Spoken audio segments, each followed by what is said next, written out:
Hi everybody, thanks for checking out today's video. This is my sale post for my Nitro swapped TRX-4M. I've got some video of it running on the track here, so give that a watch. And then at the end, down in the description, I've got a link to the eBay listing. So give that a click and bid if you're so interested.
That was right.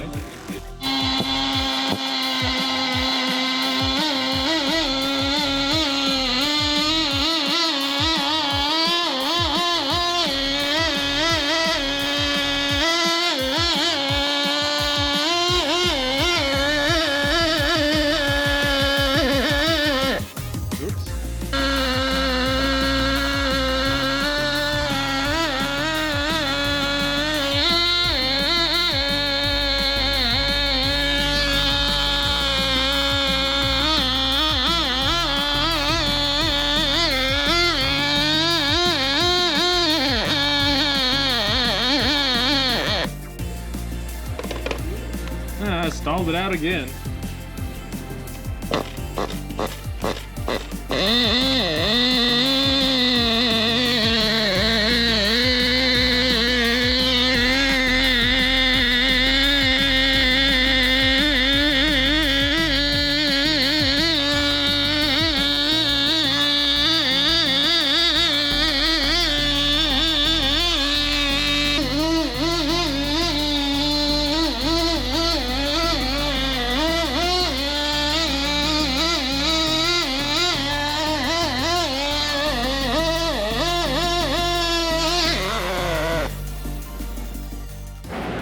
Alright folks, a little bit of a headache here. This was the flywheel nut and shaft for the clutch bell that I had, and here's the other half of it. So typically those two pieces are not two separate pieces. So I had it snap on the track, but I got a new shaft on it, new clutch bell going in, and I just wanted to take a second to peek at the wear on the clutch bell after doing all of these kind of slow crawler attempts, and not bad, so it's going pretty good.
of gas.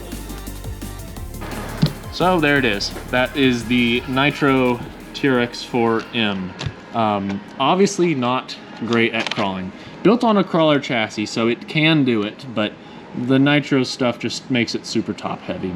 I already knew it would. I wasn't shooting for absolute performance here.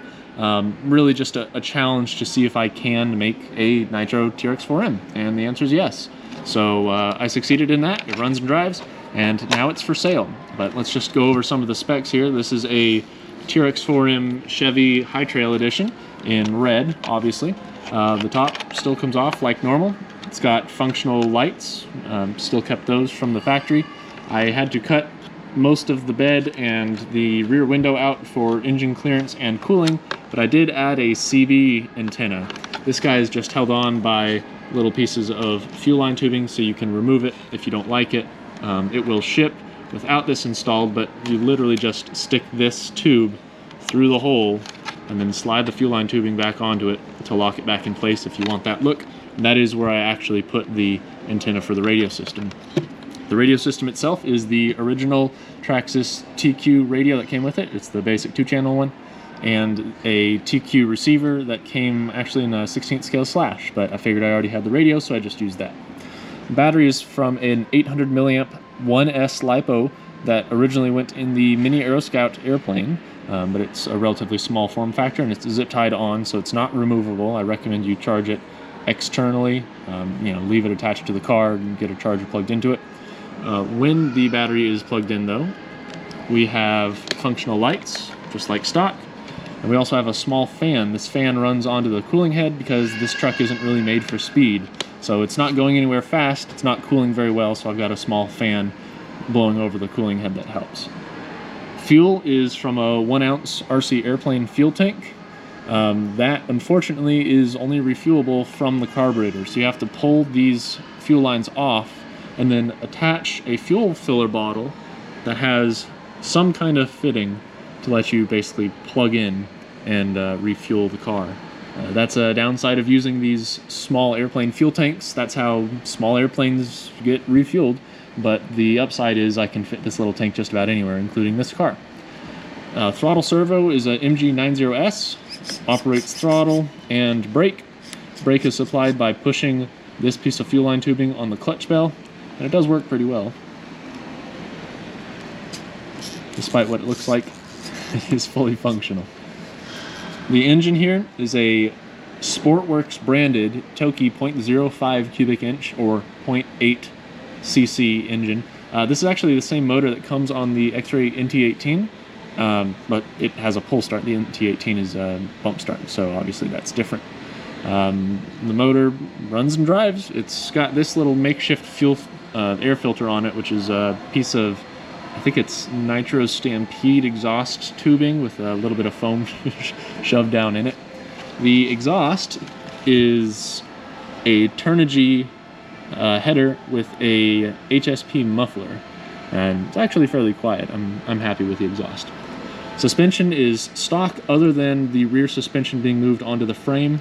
I had to cut the rear suspension mount off to clear the exhaust here. So with the top on, it does sit a little forward. You can probably already tell. Just get this antenna up in here.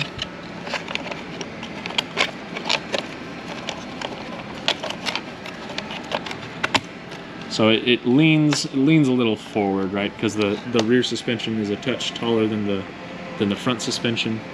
It's the wheel gap's a bit different, but it doesn't really bother me. And when it's riding, most of the weight is in the back anyway, so these basically sit full down and it levels itself out fairly well.